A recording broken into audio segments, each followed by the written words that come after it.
Hidayet demek ne demek biliyor musunuz? Hidayet. Ayetlerde hüden diye geçiyor değil mi?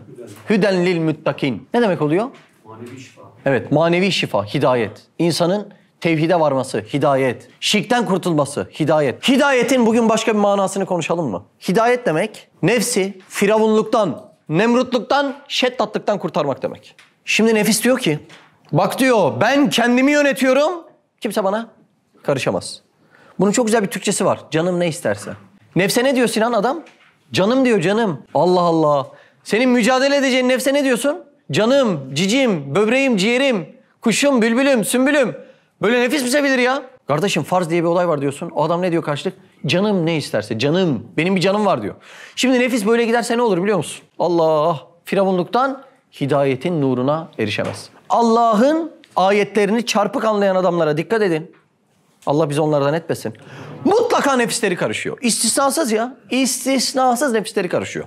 Bakın çok ince bir sır var. Şimdi benim elim bembeyaz bir yaprak olsa, şu elimde karalı bir yaprak olsa, üstüne çizilmiş, edilmiş, yazılmış. İsmail sen de bir ressamsın. Hangi tuvale resim çizmek istersin? Beyaz. Beyaz olana. Çünkü sen buna çöp adam bile çizsen, şöyle uzaktan tuttuğumda gözükür mü? Gözükemez değil mi diğer karışıkların içerisinde? Allah Azze ve Celle de Sani-i Zülcelal olması hasebiyle bize esmalarını nakşedecek, bizi esmalarıyla boyayacak değil mi? İşte Allah nefsiyle zaten çizilmiş bir tuvalin üzerine resim çizmek istemiyor. Bembeyaz ya Rab buyur. Kader sensin, kalem sensin. Nefis benim, bembeyazım. İster yazar ister silersin diyen bir fıtrat önünde görmek istiyor. O yüzden nefsiyle kendi resimlerini çizmiş insanların ayetleri anlamaları nakıs olur. Çünkü Allah esmasıyla tekrar orayı çizmek istemez. Ama nefsini bembeyaz Allah için bırakmış insanlara baksanız, yürürken Allah yürütür, konuşurken Allah konuşur, gülerken Allah güldürür, ağlarken Allah ağlatır. Öyle diyor ayette değil mi? Güldüren de o, ağlatan da o diyor.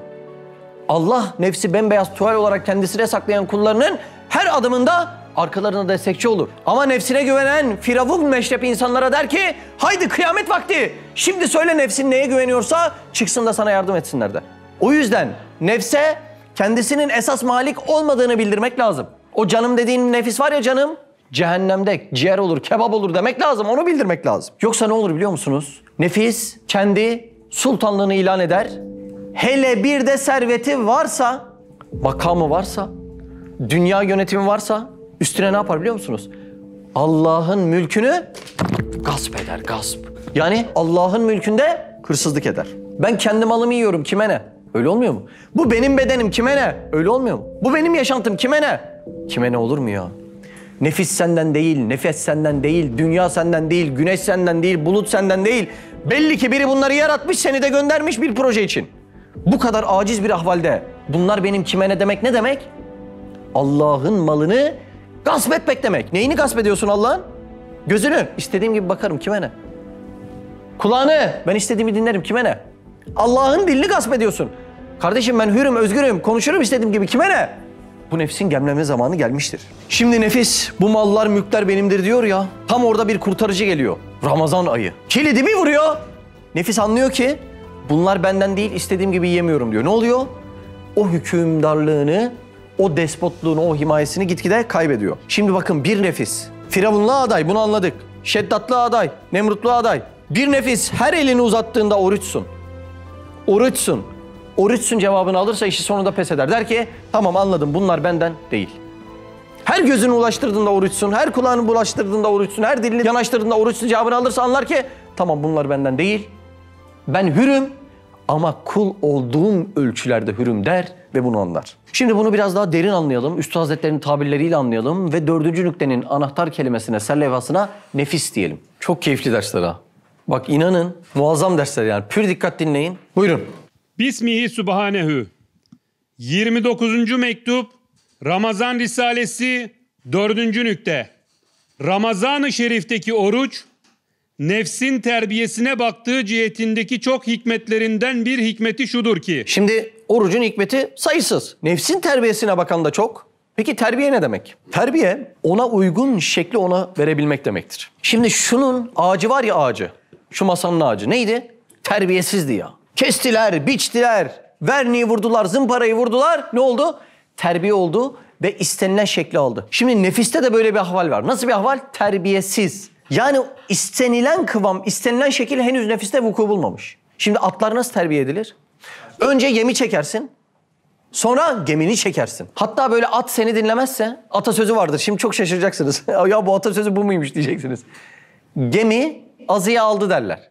Gem var ya gem, atın gemi orada. Gemi değil yani, yüzen gemi değil. Gemi azıya aldı. At gemini azı dişiyle ısırırsa üstüne binenin hükmü iptal olur, istediği yöne gider.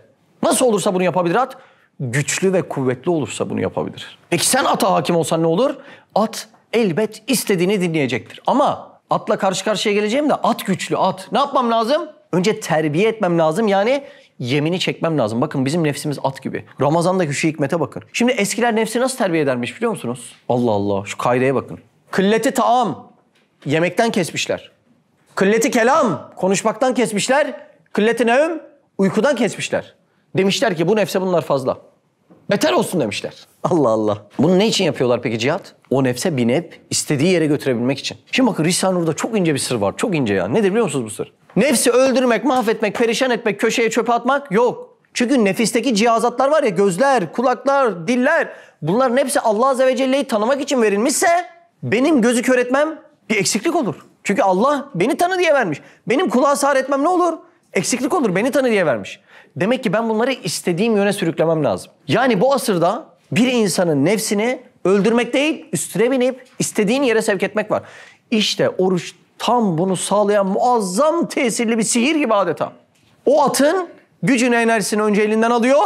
Daha sonra sen üstüne biniyorsun, diyorsun ki bu göz. Ne için? Ne için bak, üstadın cümlesine bak, ne için? Basar masnuatı görüp, şu göz elmayı, armudu, çiçeği görüp. Basir saniyini görmezse, asıl görmen gereken göz. Basiretin yaratıcıyı görmezse pek çirkin düşer diyor. Bu ne demek biliyor musunuz? İnsan gözden fazlasıyla görmek zorundadır demek. İnsan gözden fazlasıyla görür ve bunu kullanmak durumundadır. İşte diğer gözlerin açılmasını sağlayan Ramazan ayı oluyor. Şimdi nebatatla beslenen veyahut hayvanatla beslenen insanların bakın huyu suyu da aynı beslendiği şeye benzer. Şimdi ben bir elma ağacına gidip elma koparmak istesem naz yapar mı bana? Yapmaz. Sürekli bitkiyle, nebatatla beslenen insanlara bakın, onların da huyu suyu böyle yumuşak olur.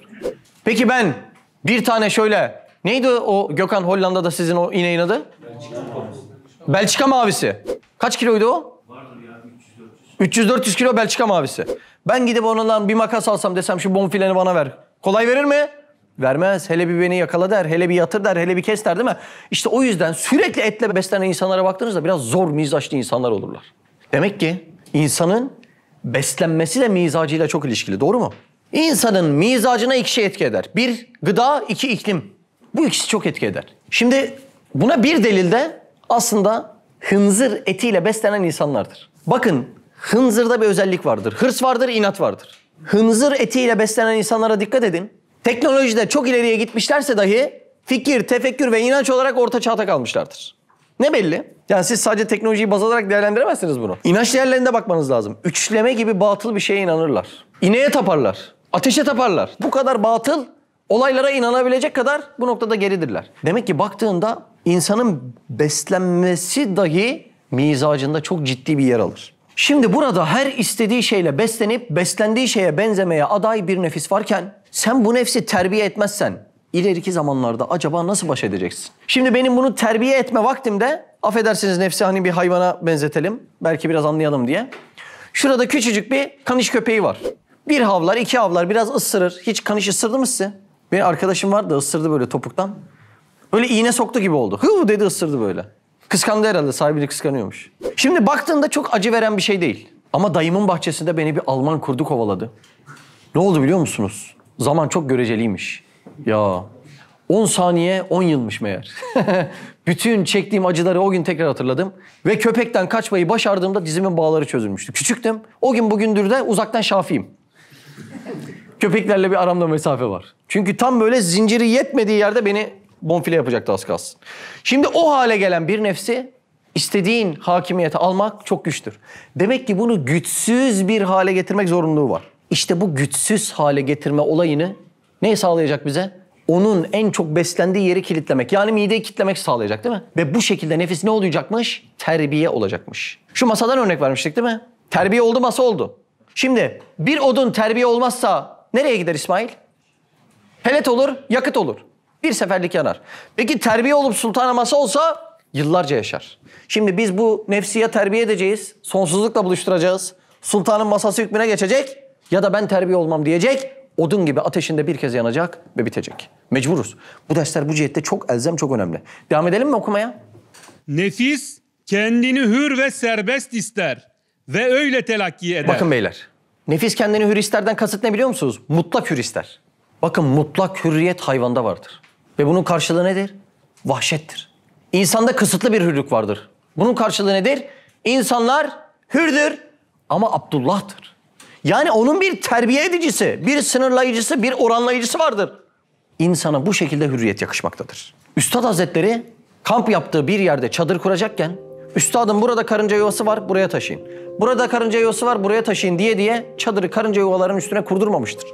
Bir yuva yıkılarak, telef edilerek başka bir yuva kurulmaz demiştir. Sizce Üstad Hazretleri böyle bir hassas insanlık terbiyesini neyden almıştır? İslamiyet'ten almıştır.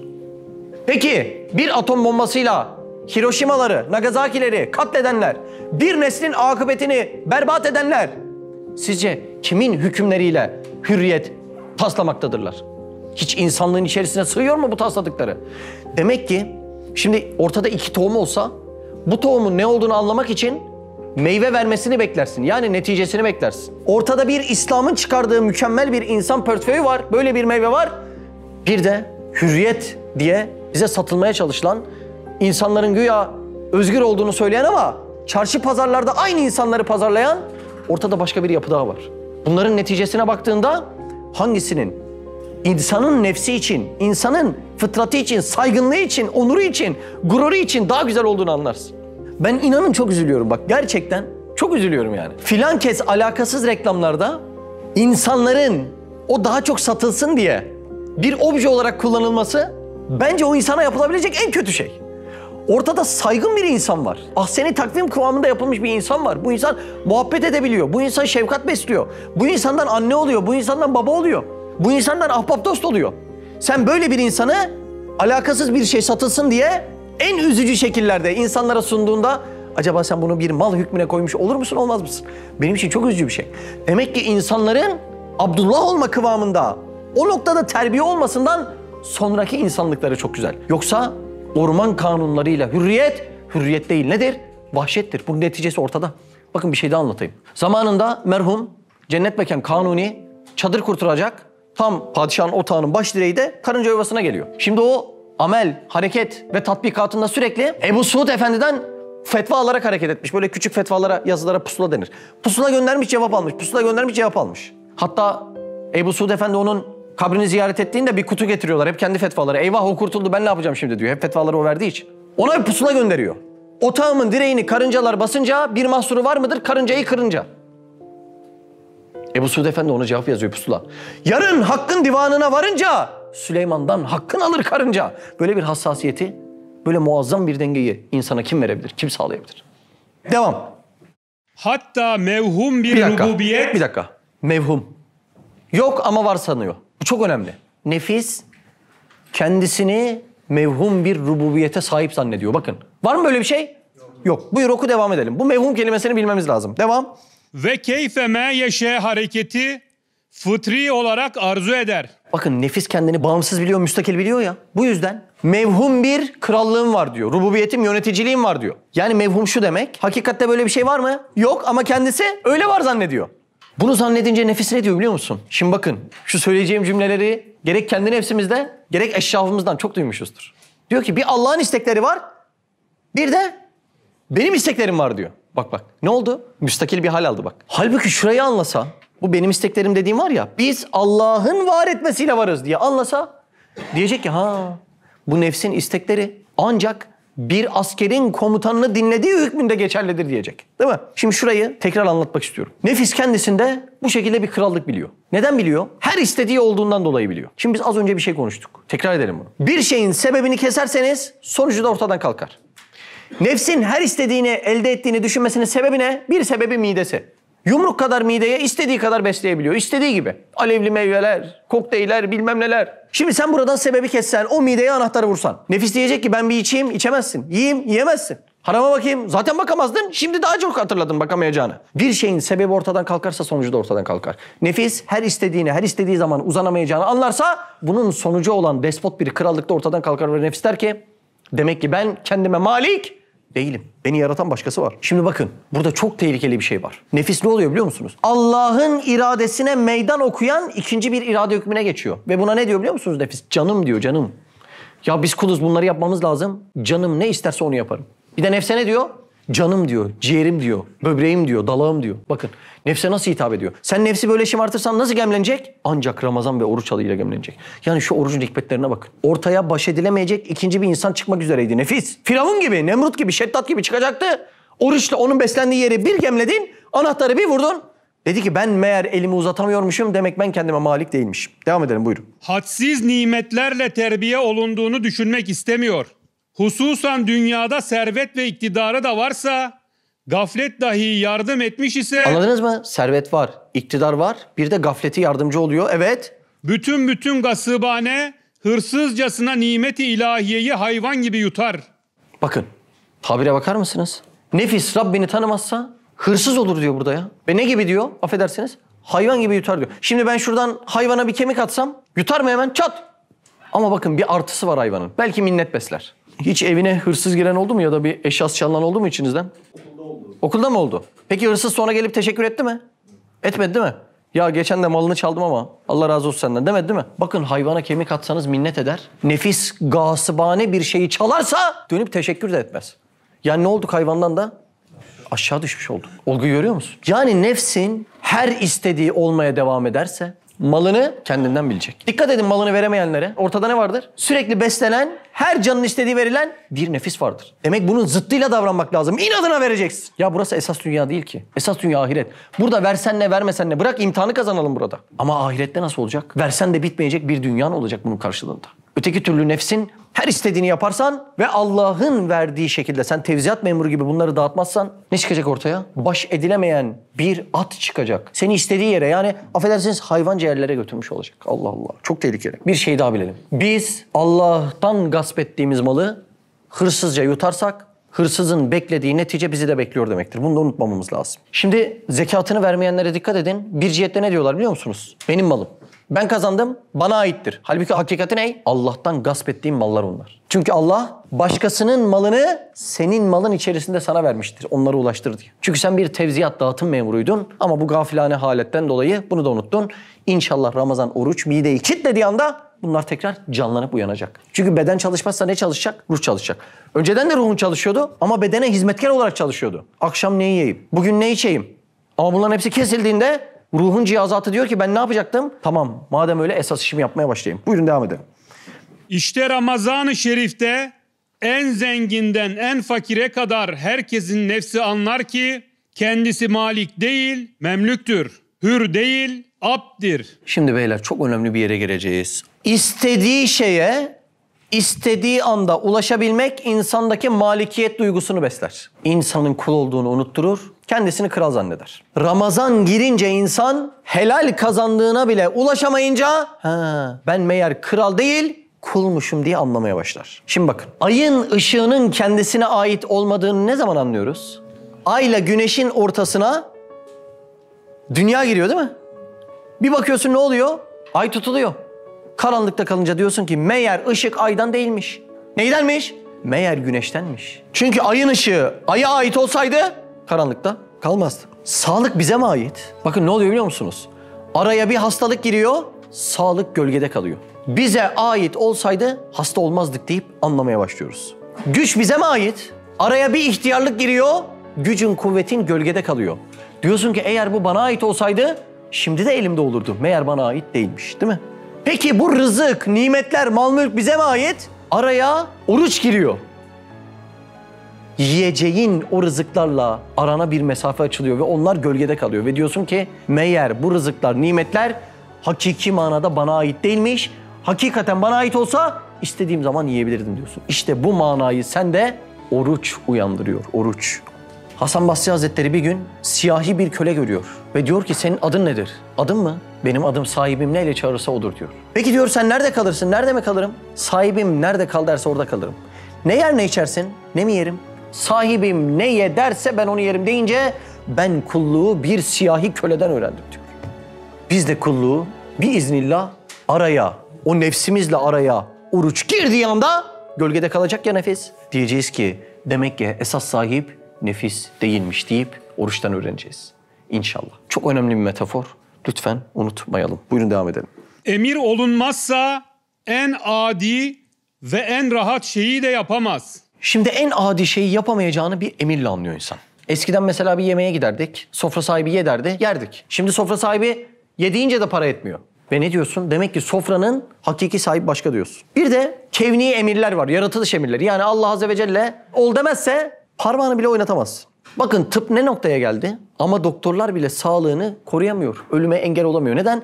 Çünkü ortada kevni emirler var. Şimdi bir dönem felç bir arkadaş vardı da tam böyle Rabbine dua ederken odaya bir sinek girmiş. Kafasına da konmuş. Diyor ki konmaz inşallah dedim ama kondu diyor. Ve dedi ki hocam dedi bir sineği kovalamanın bile nasıl bir nimet olduğunu bilemezsin dedi. Biz bilemedik maalesef. Ama o nereden bildi? Ya acizden bildi değil mi? İşte oruç bize bütün kainatın esas sahibini, elimi, kolumu, damarlarıma kadar esas sahibini bildiren en büyük nimetlerden bir nimet, misafirlerden bir misafir oluyor. Evet buyurun. Elini suya uzatamaz diye mevhum rububiyeti kırılır. Ubudiyeti takınır. Hakiki vazifesi olan şükre girer. Elini neye bile uzatamıyor? Suya bile uzatamıyor ya. Dibindeki suya uzanamıyorsun. Şimdi sen kendinde nasıl bir mülk bileceksin ki böyle bir ahvalde? Şimdi ef'al-i mükellefin diye bir hadise var. Biliyorsunuzdur. Bu ef'al-i mükellefinde hani haramlar, helaller, mübahlar, vacipler, farzlar, sünnetler. Şimdi bir şey bir şeyin karşılığıdır. Ne neyin karşılığıdır? Ef'al-i mükellefinde haramın karşılığı farzdır veyahut vaciptir. Sünnetin karşılığı nedir? Mekruhtur. Bir de vasat diye bir kelime vardır. Yani biz ona ne diyoruz? Caiz diyoruz, mübah diyoruz, helal diyoruz değil mi? Bir de bu karşılığı vardır. Peki o zaman ben bunu niye açıkladım? Şunun için açıkladım. Şunu sorayım. Su içmek helal midir, haram mıdır, başka bir şey midir? Buyurun konuşalım. Hangisidir? Şimdi su sonradan yaratılan bir şey olduğu için zatında helal haram olamaz. Allah ne derse odur. Yani ne zaman helal, ne zaman haram? Allah ne zaman derse o zaman helal haram. Bütün mevcudata böyle bakmamız lazım. Sonradan yaratılan bir şeyin sıfatı kendinde zati olamaz. Allah ne koyarsa öyle olur. Şimdi baktığında dün helal olan su bugün elini uzatamıyorsun. Haram hükmüne geçiyor. Kim haram dedi? Kim dediyse bütün kainat onun emrinde diye onu da anlamış oluyorsun. Bak bak hükme bak. Meseleye bak ne kadar ince bir şey. Şimdi insanın böyle bir durumda suya dokunamaması, kendini bile idare edememesi. Neyi anlatıyor biliyor musunuz ona? Aslında kainatın esas sahibini anlatıyor. Yani orucun en büyük hikmeti. Bak bakalım kainat kimin elinden dönüyor? Şimdi insan hakikati itibariyle 1 yaşında çocuk gibi acizdir, muhtaçtır. Şimdi şuraya 1 yaşında çocuk girse, dayılansa, var mı bana yan bakan asarım keserim dese ne yaparız? Güleriz değil mi? En son babası gelip tokadı yapıştırdı mı ne olur çocuk? Ya ben meğer güçsüzmüşüm der. Ağlamaya başlar. Tokadı yiyince ve sonra ne der? Ben meğer anne ve babamın yardımlarıyla hayatta kalıyormuşum der. 1 yaşında çocuk. Altını temizlemesen düşer. Şimdi nefis aynı o 1 yaşında çocuk gibi komik ahvallerde. Ben varım, ben yaparım, ben ederim. Canım ne isterse onu yaparım. Ramazan geliyor mu geliyor. Oruç geliyor mu geliyor. Tokadı vuruyor mu bir tane? Hadi canım önündeki suya bile dokunamıyorsun. Dün sana helal olan su bugün haram hükmünü aldı diye tokadı bir yapıştırıyor. Ne oluyor? 1 yaşında çocuk gibi ağlıyor. O çocuk nasıl annesini arıyorsa kul da Rabbini arıyor. Meğer kainat benim değilmiş, Allah'ın elinden idare ediliyormuş diyor. Bizim anlamamız lazım. Bu hayat bile bize ait değilken nasıl benim olabilir? Yani ben benim değilim. Benim ben demem için bile beni ben yapması lazım. Nasıl bana ait olabilir? Biz bağımlıyız, bağımlı. Neye bağımlıyız? Allah bizi neye bağımlı yarattıysa ona. Yani esas olarak ona bağımlıyız ve bunu en iyi anladığımız Ramazan oluyor. Değil mi? Evet. Mesele bu kadar. Sübhaneke la ilme lena illa ma allamtena inneke entel alimul hakim ve ahiru davana elhamdülillahi rabbil alamin. El Fatiha mesela. Bakın beyler, Ramazan'ın içerisindeki bu hakikatini böyle anlayabileceğiniz bir şey yok ha. İnan yani oruca bakışım bu yıl bir kez daha değişti.